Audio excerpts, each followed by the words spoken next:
राहील, चर्चा ही चालत राहील.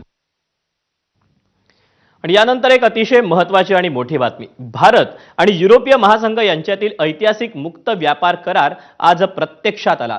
गेल्या 20 वर्षांपासून या महत्त्वाकांक्षी करारावर चर्चा सुरू होती. अखेर आज पंतप्रधान मोदी आणि महासंघाचे अध्यक्ष अँटोनियो कोस्टा आणि उर्सुला वॉन लेयेन यांच्या उपस्थितीत करारावर सह्या करण्यात आल्या. एकीकडे अमेरिकेनं जबरदस्त टॅरिफ लादून भारताची कोंडी केली, दुसरीकडे ग्रीनलँडच्या वादावरून अमेरिकेनं युरोपीय महासंघालाही धमक्या द्यायला सुरुवात केली.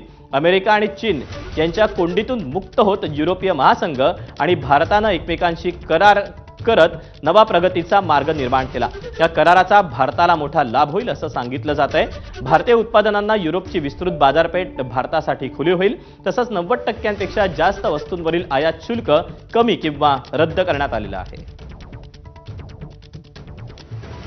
आज भारत ने अपने इतिहास का अब तक का सबसे बड़ा फ्री ट्रेड एग्रीमेंट संपन्न किया है.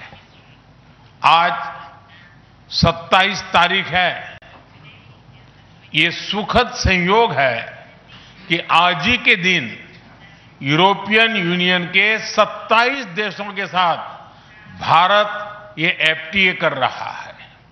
यह एफटीए भारत और यूरोपियन यूनियन के बीच इन्वेस्टमेंट को बूस्ट करेगा, नई इनोवेशन पार्टनरशिप बनाएगा और वैश्विक स्तर पर सप्लाई चेन को मजबूत करेगा.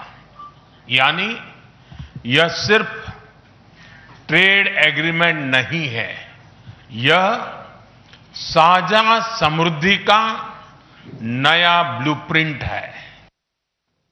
भारत आणि युरोपीय महासंघ यांच्यातील या मुक्त करारातले महत्त्वाचे काही मुद्दे आपण जाणून घेऊया.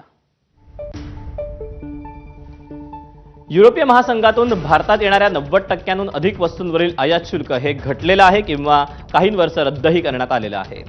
यंत्रसामग्री, रसायनं, औद्योगिक उत्पादनांवरील आयात शुल्कात मोठी सूट देण्यात आली आहे. भारतात आयात होणाऱ्या युरोपीय कारवरील उच्च शुल्क हे टप्प्याटप्प्यानं कमी होईल. युरोपातून भारतात आयात होणाऱ्या इलेक्ट्रिक वाहनांना सुरुवातीला ही सूट नसेल. भारतातून निर्यात होणाऱ्या उत्पादनांना युरोपीय बाजारात सोपा प्रवेश यामुळे होणार आहे.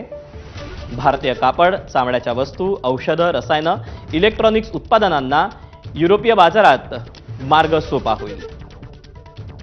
आयटी, व्यावसायिक सेवा, गुंतवणूक, बौद्धिक संपदा हक्क यावर देखील एकमेकांना सहकार्य होईल. भारतीय शेतकऱ्यांच्या संरक्षणासाठी शेती, दुग्धजन्य उत्पादनं या कराराच्या बाहेर आहेत.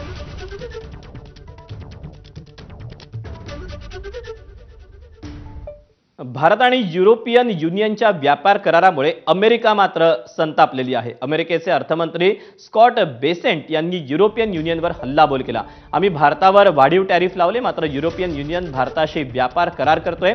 युरोपियन युनियन स्वतः विरोधातील युद्धालाच अर्थसहाय्य करतोय अशी टीका अमेरिकेनं केली. U.S. has made much bigger sacrifices than the Europeans have. We have put 25% tariffs on India for buying Russian oil. Guess what happened last week? The Europeans signed a trade deal with India. The Russian oil goes into India, the refined products come out, and the Europeans buy the refined products. They are financing the war against themselves. So President Trump's leadership, we will eventually end this Ukraine-Russia war. आणि या बातम्यांसोबतच बुलेटिनमध्ये वेळ झाली छोट्याशा ब्रेकची. Update घेऊन लगेच परत येतोय. पाहत रहा चौफेर महाराष्ट्र.